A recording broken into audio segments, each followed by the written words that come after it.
सभी सुनने वालों का इस नए डीप डाइव में बहुत बहुत स्वागत है।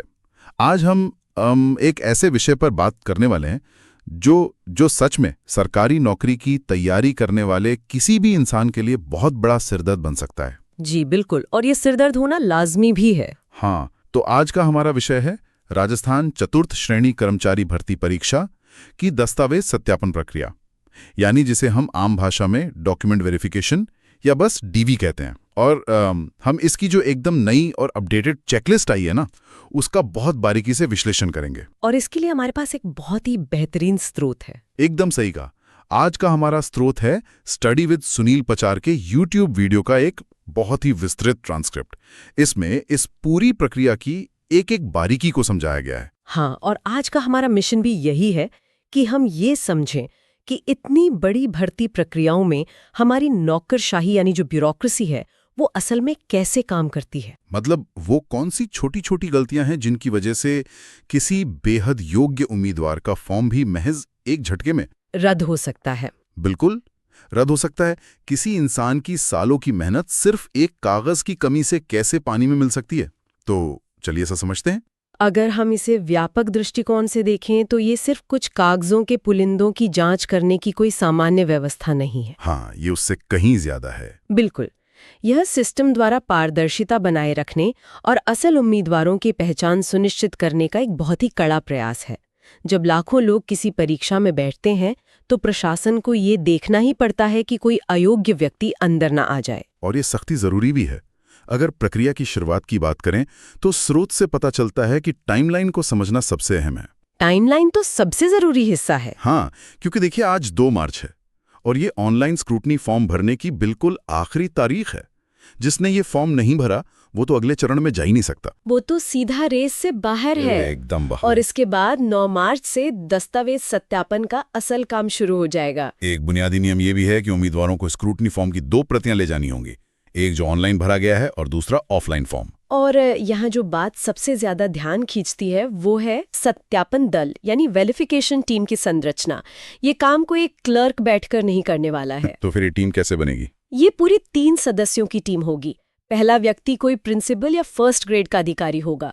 दूसरा सदस्य सेकेंड या थर्ड ग्रेड का अधिकारी या कोई पीटीआई होगा। और तीसरा सदस्य होगा एक कंप्यूटर अनुदेशक।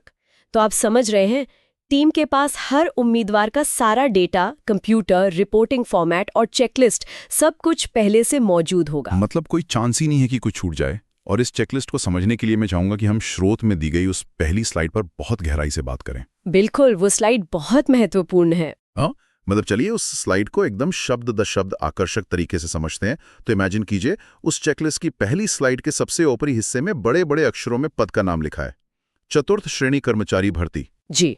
उसके ठीक नीचे एक बहुत ही अहम विकल्प है, टीएसपी या नॉन टीएसपी। टीएसपी यानी ट्राइबल सब प्लान, जो विशेष जनजातीय क्षेत्र होते हैं जिनके नियम अलग हैं। फिर उसके नीचे एक के बाद एक शानदार तरीके से बॉक्स बने हैं जिनमें उम्मीदवार की सारी बुनियादी जानकारी होती है। बिल्कुल। पहला बॉक्स एप्लीकेशन नंबर का, फिर उम्मीदवार का पूरा नाम, उसके बाद पिता का नाम, फिर कैटेगरी और सब कैटेगरी का कॉलम आता है। और सबसे दाईं तरफ नोडल अधिकारी के लिए वो सबसे अहम चेकबॉक्स बने हैं जहां उन्हें पात्र या अपात्र पर टिक करना होता है। हाँ, पात्र या अपात्र, एलिजिबल या इनएलिजिबल, बस एक टिक मार्क और किसी की सालों की मेहनत का फैसला वहीं हो जाता है। ये सच में बहुत बड़ी जिम्मेदारी का काम है। और इस बार तो तकनीकी स्तर पर एक बहुत बड़ा कदम उठाया गया है, फेस रिकॉग्निशन का इस्तेमाल। अरे हाँ, चेहरा पहचान तकनीक, ये तो बहुत ही दिलचस्प है। बिल्कुल, RIL या किसी अन्य संस्था के साथ मिलकर बायोमेट्रिक डेटा लिया जाएगा ताकि कोई भी डमी उम्मीदवार वहां ना बैठ सके। तो मतलब अब वो मुन्ना भाई वाली तरकीबें बिल्कुल नहीं चलने वाली। एकदम नहीं। ये तकनीकी पहरेदारी सच में हैरान करने वाली है। लेकिन कागजी दस्तावेजों की दुनिया में जब हम प्रवेश करते हैं तो यहाँ बात सच में बहुत दिलचस्प हो जाती है। वो कैसे? स्रोत में एक बात पर बहुत जोर दिया गया है कि 10वीं कक्षा की मार्कशीट ही पत्थर की लकीर है। बिल्कुल, 10वीं की मार्कशीट ही अंतिम सत्य है। हाँ, मतलब किसी का आधार कार्ड या पैन कार्ड कुछ भी कहे, अगर 10वीं की मार्कशीट में नाम की स्पेलिंग में एक अक्षर की भी गलती है तो शपथ पत्र यानी एफिडेविट देना ही पड़ेगा। और महिलाओं के मामले में तो ये नियम और भी सख्त हो जाता है। शादी के बाद सरनेम बदलने वाला मुद्दा? दी हाँ, विवाह के बाद अगर किसी महिला ने अपना उपनाम बदल लिया है तब भी 10वीं की मार्कशीट का नाम ही मूल नाम माना जाएगा। तो बदलाव के लिए क्या करना होगा? उस बदलाव को साबित करने के लिए एक शपथ पत्र देना बिल्कुल अनिवार्य है। मतलब कोई भी बात हवा में नहीं मानी जाएगी। और पहचान के बाद उम्र के नियमों पर जो चर्चा की गई है वो भी बहुत सख्त है। आयु सीमा की गणना के लिए 1 जनवरी 2026 को आधार बनाया गया है। और 2024 वाले नियमों का? वही तो सबसे बड़ा झटका है।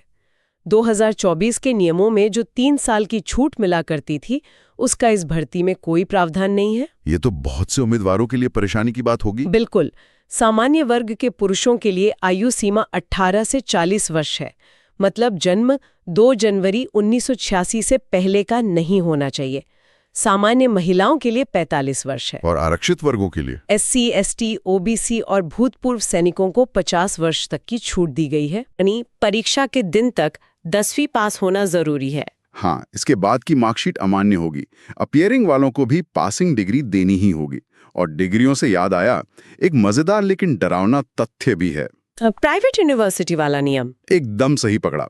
अगर प्राइवेट यूनिवर्सिटी से डिग्री ली है और विभाग को जरा भी शक हुआ तो वे अपनी पूरी टीम सीधे उस यूनिवर्सिटी के कैंपस में भेज देंगे। मतलब वो खुद जाके क्रॉस चेक करेंगे। ये तो बहुत ही कड़ा कदम है। हाँ, फर्जीवाड़े को रोकने के लिए कुछ भी कर सकते हैं। चलिए अब श्रेणियों और प्रमाण पत्रों की उलझनों पर बात करते हैं। SC और ST वर्ग के प्रमाण पत्रों के नियम तो काफी सीधे हैं। हाँ, उनके और सहरिया वर्ग के प्रमाण पत्र कितने भी पुराने हों मान्य होंगे, लेकिन OBC, MBC और EWS वालों के लिए उनके लिए समय सीमा है। जी, आवेदन की अंतिम तिथि से 1 साल पुराने तक बिना शपथ पत्र के चलेंगे और 2 साल पुराने तक शपथ पत्र के साथ मान्य होंगे। और जो क्रीमी लेयर में आते हैं उन्हें तो सीधे सामान्य वर्ग यानी जनरल कैटेगरी में डाल दिया जाएगा। बिल्कुल। लेकिन यहाँ जो बात सबसे आकर्षक है वो ये है कि विवाहित महिलाओं के OBC और MBC प्रमाण पत्रों का नियम क्या कहता है। ये एक ऐसा नियम है जहां बहुत से लोग गलती करते हैं। हाँ, विवाहित महिलाओं का नॉन क्रीमी लेयर प्रमाण पत्र उनके पिता के नाम, निवास और आय के आधार पर ही होना चाहिए। पति के नाम का प्रमाण पत्र सीधा अमान्य कर दिया जाएगा। ये एक बहुत ही महत्वपूर्ण बात है जो सबको पता होनी चाहिए।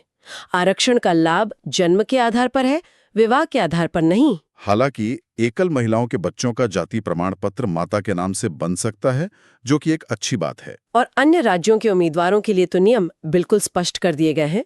हाँ, अन्य राज्यों के सभी उम्मीदवारों को राजस्थान भी सामान्य वर्ग में ही गिना जाएगा, चाहे वे अपने राज्य में किसी भी आरक्षित वर्ग में आते हों।